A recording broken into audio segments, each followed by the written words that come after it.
Друзья, доброе утро. Мне сегодня привезли пшеницу. Видите, радость какая. Послала за пшеницей, чтобы купить 2 тонны. А мне 1 тонну дали бесплатно, а за одну мы заплатили. Так что вот такая у меня сегодня радость. А то я бычку скармливаю пшеницу, вареную пшеницу, друзья, которая на откорме стоит. У меня уже 2 дня пшеница закончилась. Я не знала, что делать. 2 раза уже покупала мешки по 500 рублей, 550 даже стоили. Это дороговато. А тут за эту тонну я заплатила только 10 тысяч, а вторая бесплатно. И мне еще неделю, по-моему, вперед тонну ячменя тоже бесплатно арендаторы дали. Так что моя птица, в принципе, теперь сыта. Есть ячмень, есть пшеница. И осенью мне обещали еще хотя бы тонну кукурузы в зерне тоже дать бесплатно.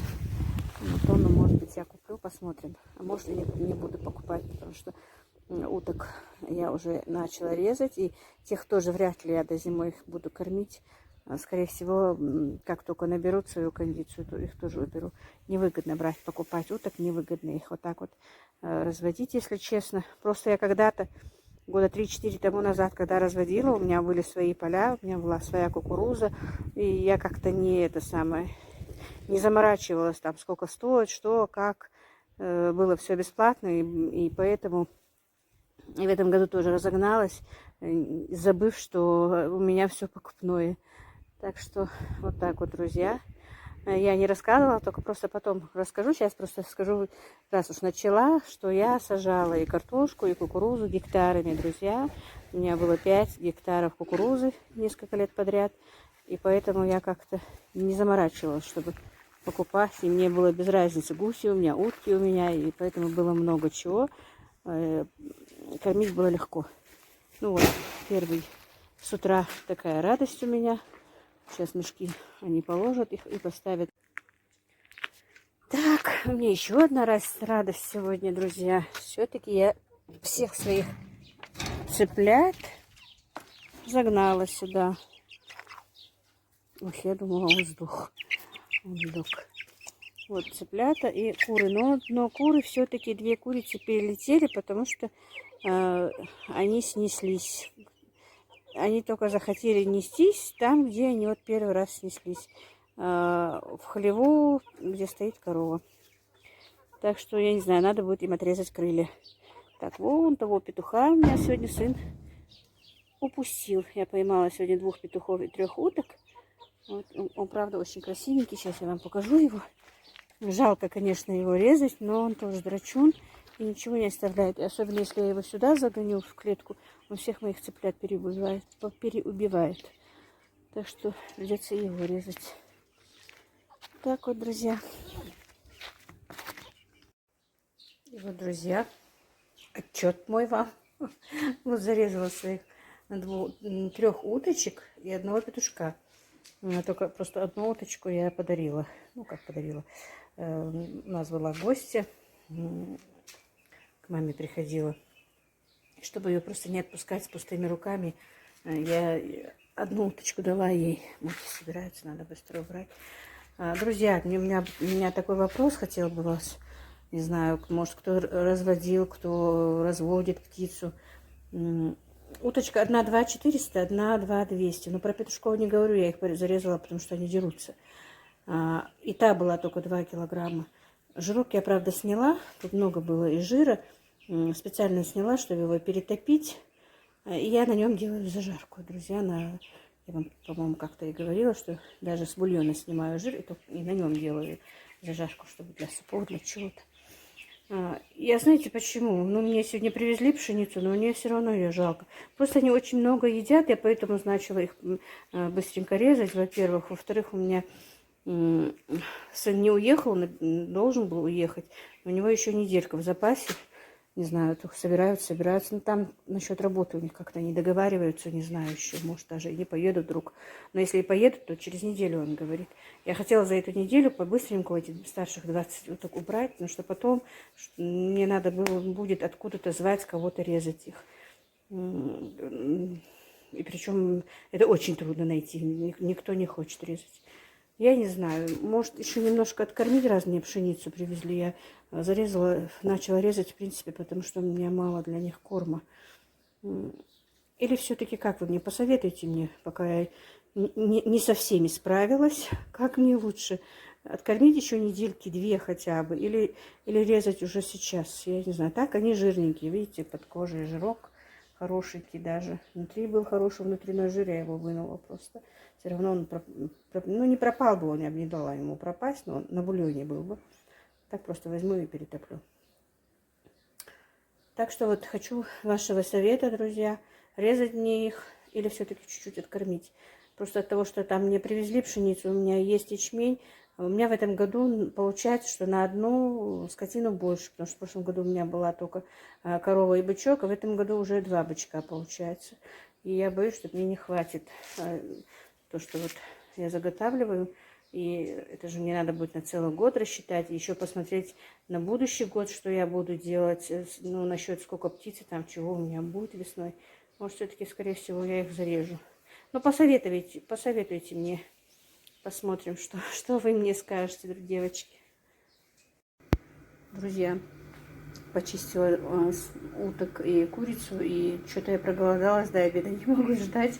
Я очень люблю печенку, которая жарится без масла на сковороде. Хочу вам показать. Не знаю, вы пробовали, нет, делали так, нет. Ну вот это потрошки, которые из утки и из курочки.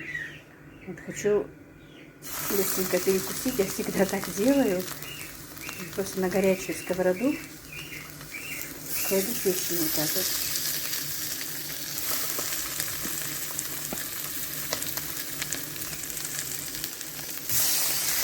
И все дети мои тоже любят, как я их приучила. И мы так едим. Ну, это уже сердечки и пупки, желудочки. Вот еще один.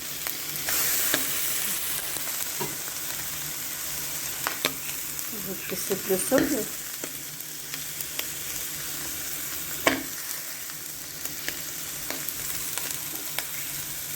Это очень вкусно, не знаю, вам понравится или нет. Попробуйте. Вообще без масла, без ничего.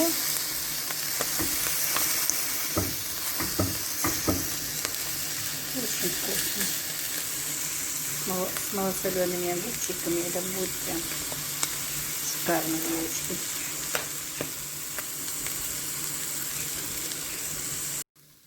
Ну вот, друзья, печенка уже моя готова. Она прожарилась, как я говорила, без масла.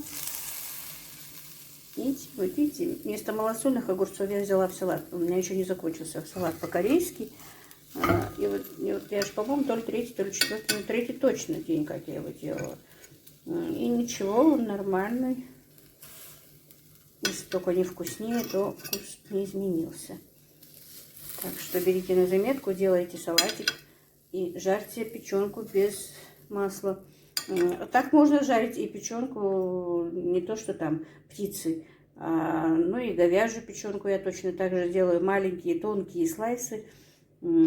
И тоже просто так без масла жарю. И баранину, также баранья печень.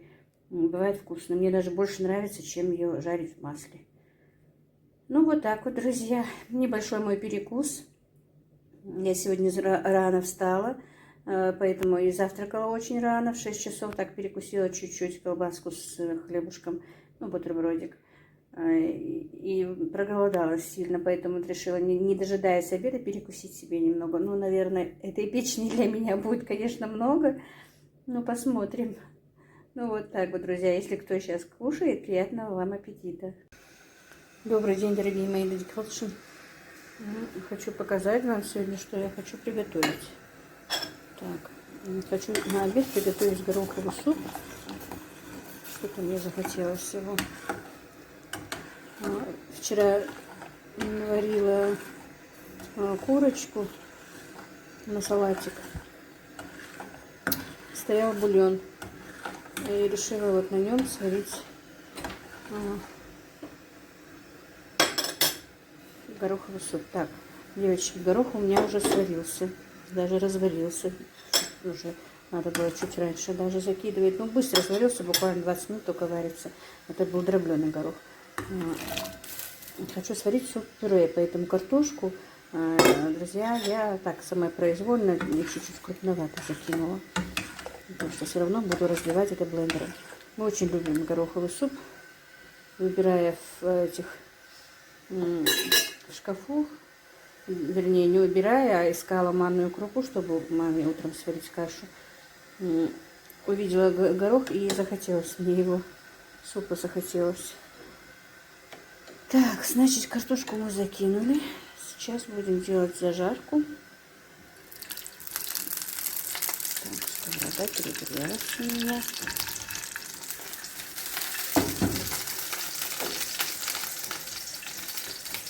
У нас огня она перегрелась. Варю немного, маленькую кастрюльку, потому что, в принципе, у нас сейчас мало. Хотя не умею, друзья, мало готовить. Привыкла, что всегда семья большая.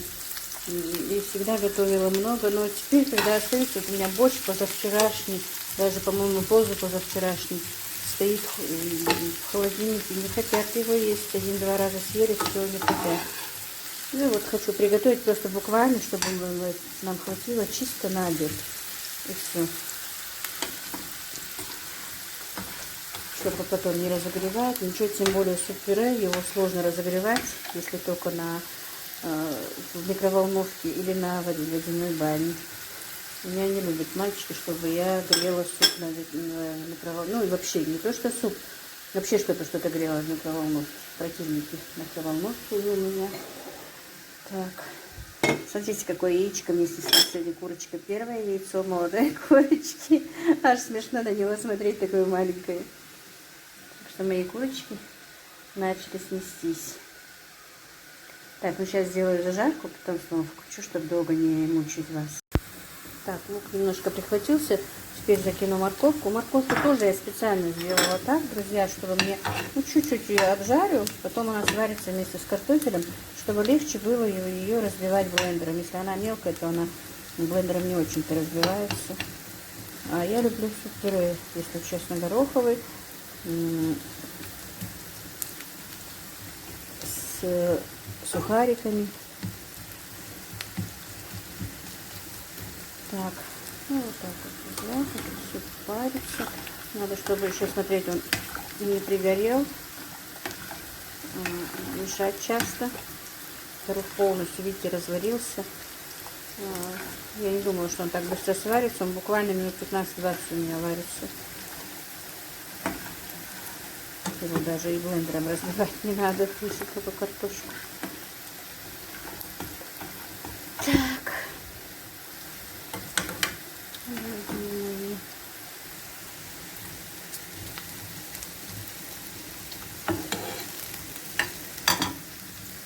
Ну вот, девочки, все, морковка поджарилась, лучок тоже, больше ее не надо, прихватился. Они, конечно, морковка сырая, но она сразу сварится вместе с картофелем.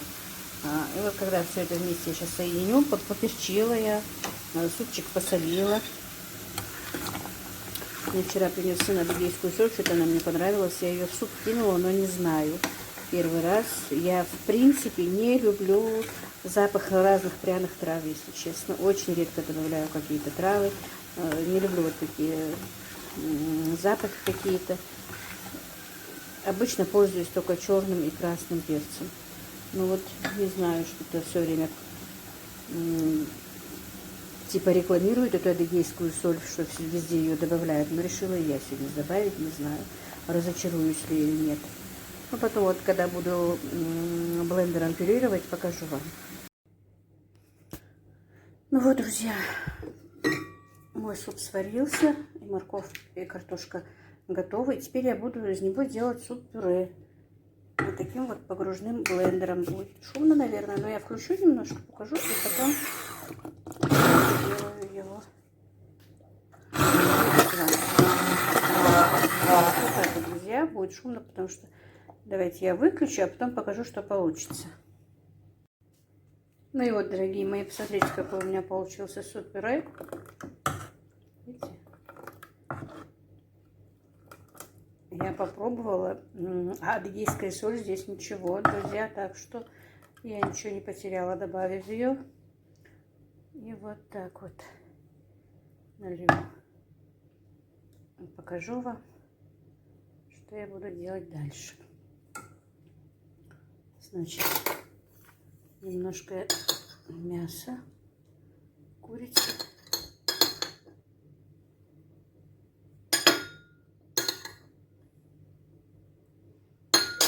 Сухари.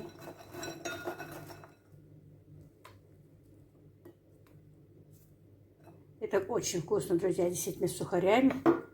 Попробуйте, если вы не делали. Если делали, вы, наверное, знаете. Ну, если кто сейчас обедает, то приятного вам аппетита.